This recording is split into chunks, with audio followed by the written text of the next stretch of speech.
हर हर महादेव। ओम गणेशाय नमः। आज हम आपके लिए लेकर आए हैं गणेश चतुर्थी व्रत कथा। संकष्टी गणेश चतुर्थी व्रत करने से घर परिवार में आ रही विपदा दूर होती है। कई दिनों से रुके मांगलिक कार्य संपन्न होते हैं तथा भगवान श्री गणेश असीम सुखों की प्राप्ति कराते हैं।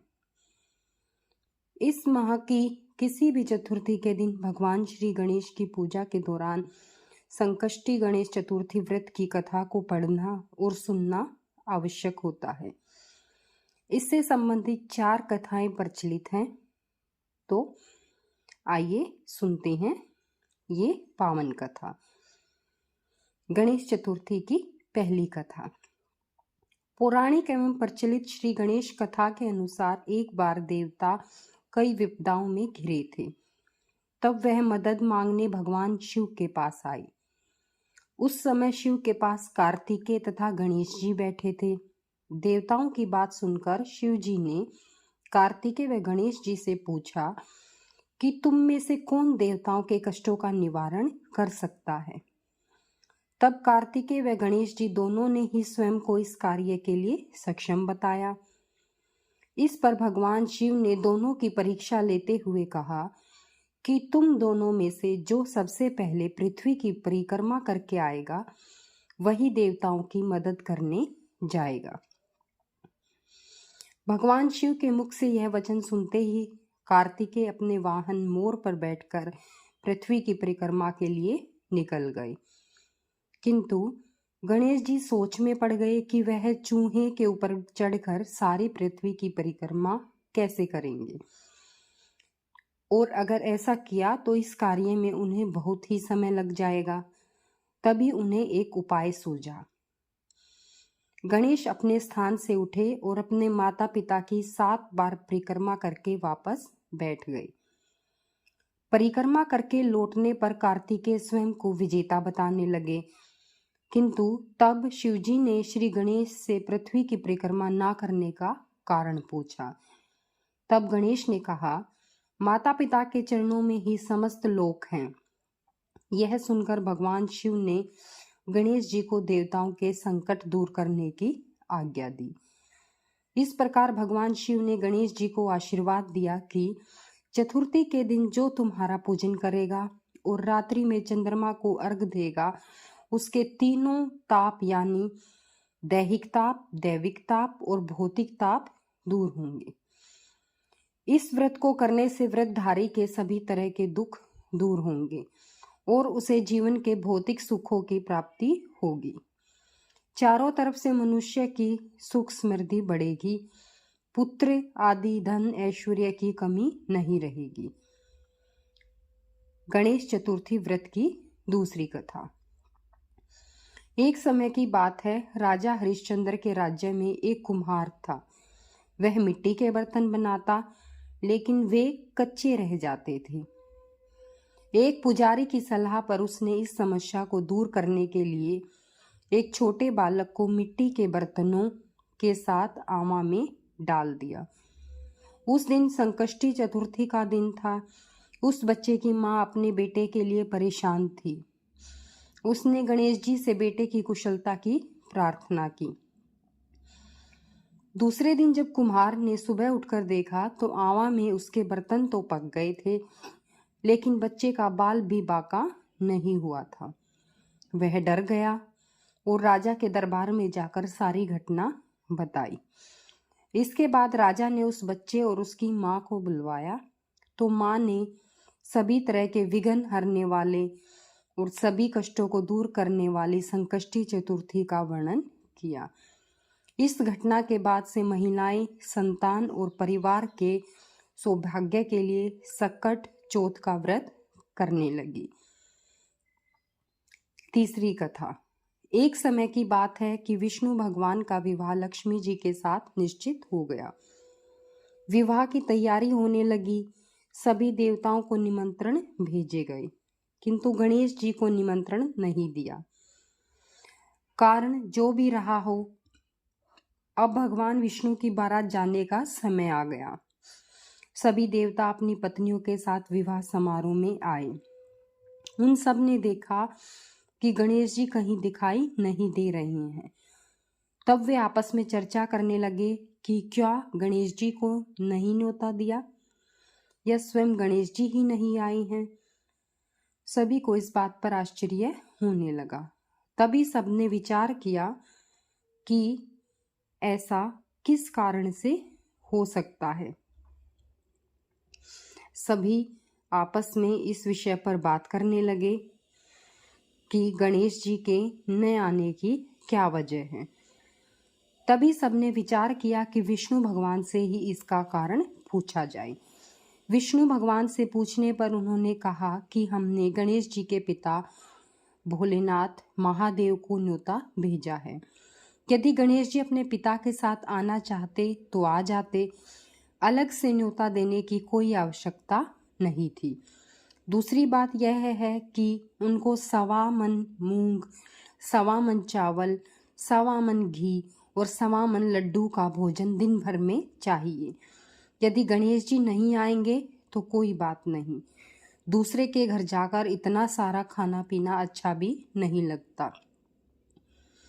इतनी वार्ता कर ही रहे थे कि किसी एक ने सुझाव दिया, यदि गणेश जी आ भी जाएं तो उनको द्वारपाल बनाकर बैठा देंगे कि आप घर की याद रखना। आप तो चूहे पर बैठकर धीरे धीरे चलोगे तो बारात से बहुत पीछे रह जाओगे। यह सुझाव भी सबको पसंद आ गया तो विष्णु भगवान ने भी अपनी सहमति दे दी। होना क्या था, इतने में गणेश जी वहां आ पहुंचे और उन्हें समझा बुझाकर घर की रखवाली के लिए बैठा दिया। बारात चल दी। तब नारद जी ने देखा कि गणेश जी तो दरवाजे पर ही बैठे हुए हैं, तो वे गणेश जी के पास गए और उनसे वहां रुकने का कारण पूछा। गणेश जी कहने लगे कि विष्णु भगवान ने मेरा बहुत ही अपमान किया है। नारद जी ने कहा कि आप अपनी मूषक सेना को आगे भेज दें, वो वह रास्ता खोद देगी जिससे उनके वाहन धरती में धंस जाएंगे, तब आपको सम्मान पूर्वक बुलाना ही पड़ेगा। अब तो गणेश जी ने अपनी मूषक सेना जल्दी से आगे भेज दी और सेना ने जमीन पोली और अंदर से खाली कर दी। जब बारात वहां से निकली तो रथों के पहिए धरती में धंस गए। लाख कोशिश करे किंतु पहिए नहीं निकले। सभी ने अपने अपने उपाय किए किंतु पहिए तो नहीं निकल रहे थे, बल्कि जगह जगह से टूट गए। किसी की समझ में नहीं आ रहा था कि अब क्या किया जाए। तब तो नारद जी ने कहा, आप लोगों ने गणेश जी का अपमान करके अच्छा नहीं किया। यदि उन्हें मनाकर लाया जाए तो आपका कार्य सिद्ध हो सकता है और यह संकट टल सकता है। शंकर भगवान ने अपने दूत नंदी को भेजा और वे गणेश जी को लेकर आए। गणेश जी का आदर सम्मान के साथ पूजन किया। तब कहीं रथ के पहिए बाहर निकले। अब रथ के पहिए निकल तो गए किंतु वे टूट फूट गए। अब उन्हें सुधारे कौन। पास के खेत में खाती काम कर रहा था, उसे बुलाया गया। खाती अपना कार्य करने के पहले श्री गणेशाय नमः कहकर गणेश जी की वंदना मन ही मन करने लगा। देखते ही देखते खाती ने सभी पहियों को ठीक कर दिया।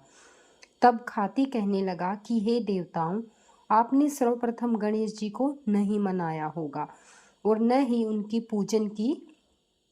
पूजन और अर्चना की होगी, इसीलिए तो आपके साथ यह संकट आया है। हम तो मूर्ख अज्ञानी हैं, फिर भी पहले गणेश जी को पूजते हैं, उनका ध्यान करते हैं। आप लोग तो देवतागण हैं, फिर भी आप गणेश जी को कैसे भूल गए। अब आप लोग भगवान श्री गणेश जी की जय बोलकर जाएं, तो आपके सब काम बन जाएंगे और कोई भी संकट नहीं आएगा। ऐसा करते हुए बारात वहां से चल दी और विष्णु भगवान का लक्ष्मी जी के साथ विवाह संपन्न करा के सभी सकुशल घर लौट आए। हे गणेश जी महाराज, आपने विष्णु का जैसा कार्य सारियो, ऐसो ही कार्य सबको सिद्ध कीजियो। बोलो गजानन भगवान की जय। चौथी कथा। श्री गणेश चतुर्थी व्रत की पौराणिक कथा के अनुसार एक बार भगवान शिव और माता पार्वती नर्मदा नदी के किनारे बैठे थे। वहां माता पार्वती ने भगवान शिव से समय व्यतीत करने के लिए चौपड़ खेलने को कहा। शिव चौपड़ खेलने के लिए तैयार हो गए, किंतु इस खेल में हार जीत का फैसला कौन करेगा, यह प्रश्न उनके सामने उठा। तो भगवान शिव ने कुछ तिनके एकत्रित कर उनका एक पुतला बनाकर उसकी प्राण प्रतिष्ठा कर दी और पुतले से कहा, बेटा हम चौपड़ खेलना चाहते हैं, किंतु हमारी हार जीत का फैसला करने वाला कोई नहीं है, इसलिए तुम ही बताना कि हम दोनों में से कौन हारा और कौन जीता। उसके बाद भगवान शिव और माता पार्वती का चौपड़ खेल शुरू हो गया। यह खेल 3 बार खेला गया और संयोग से तीनों बार माता पार्वती ही जीत गई। खेल समाप्त होने के बाद बालक ने हार जीत का फैसला करने के लिए कहा गया, तो उस बालक ने महादेव को विजयी बता दिया। यह सुनकर माता पार्वती क्रोधित हो गई और क्रोध में उन्होंने बालक को लंगड़ा होने और कीचड़ में पड़े रहने का श्राप दे दिया। बालक ने माता पार्वती से माफी मांगी और कहा कि यह मुझसे अज्ञानतावश हुआ है, मैंने किसी द्वेष भाव से ऐसा नहीं किया। बालक द्वारा क्षमा मांगने पर माता ने कहा, यहाँ गणेश पूजन के लिए नाग कन्याएं आएंगी, उनके कहे अनुसार तुम गणेश व्रत करो, ऐसा करने से तुम मुझे प्राप्त करोगे। यह कहकर माता पार्वती शिव के साथ कैलाश पर्वत पर चली गई। 1 वर्ष के बाद उस स्थान पर नाग कन्याएं आई। तब नाग कन्याओं से श्री गणेश के व्रत की विधि मालूम करने पर उस बालक ने 21 दिन लगातार गणेश जी का व्रत किया। उसकी श्रद्धा से गणेश जी प्रसन्न हुए। उन्होंने बालक को मनोवांछित फल मांगने के लिए कहा। उस बालक ने कहा, हे विनायक, मुझ में इतनी शक्ति दीजिए कि मैं अपने पैरों से चलकर अपने माता पिता के साथ कैलाश पर्वत पर पहुंच सकूं और यह देख वे प्रसन्न हों। तब बालक को वरदान देकर श्री गणेश अंतर्ध्यान हो गए। इसके बाद वह बालक कैलाश पर्वत पर पहुंच गया और कैलाश पर्वत पर पहुंचने की अपनी कथा उसने भगवान शिव को सुनाई। चौपड़ वाले दिन से माता पार्वती शिवजी से विमुख हो गई थी। अतः देवी के रुष्ट होने पर भगवान शिव ने भी बालक के बताए अनुसार 21 दिनों तक श्री गणेश का व्रत किया। इस व्रत के प्रभाव से माता पार्वती के मन से भगवान शिव के लिए नाराजगी समाप्त हो गई। तब यह व्रत विधि भगवान शंकर ने माता पार्वती को बताई। यह सुनकर माता पार्वती के मन में भी अपने पुत्र कार्तिकेय से मिलने की इच्छा जागृत हुई। तब माता पार्वती ने भी 21 दिन तक श्री गणेश का व्रत किया। दुर्वा, फूलों और अन्य सामग्री और लड्डुओं से गणेश जी का पूजन अर्चन किया। व्रत के 21वें दिन कार्तिकेय स्वयं माता पार्वती से मिलने आ गई।